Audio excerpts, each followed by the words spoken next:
Fyrsti leikur á tímabilinu og 3 stig og þú skorar mark. Hvernig tilfinning eftir leik? Bara mjög góð. Bara gaman að skora í fyrsta leik á tímabilinu. Akkurat. Hvernig er veturinn búinn að vera? Ertu búinn að koma þér almennilega inn í liðið og eftir að byrja hérna fyrsta leikinn á tímabilinu? Þannig að... Hvað er það? Hvað er það? Ég setja eins og enn. Já, bara svona hvernig, ertu búinn að koma þér inn í liðið svona yfir veturinn? Ertu búinn að æfa vel með liðinu og svona? Já, mér það. Við erum búin að æfa mjög vel og búin að koma með svona hættur í liðinu. Akkurat.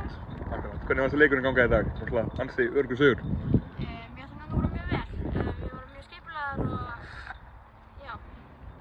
Þetta er náttúrulega þitt fyrsta mark bara í meistaraflokksbolta og þetta er myndi ég halda svona með yngri markaskorurum í sögu deildarinnar. Hvernig er þú tilfinning?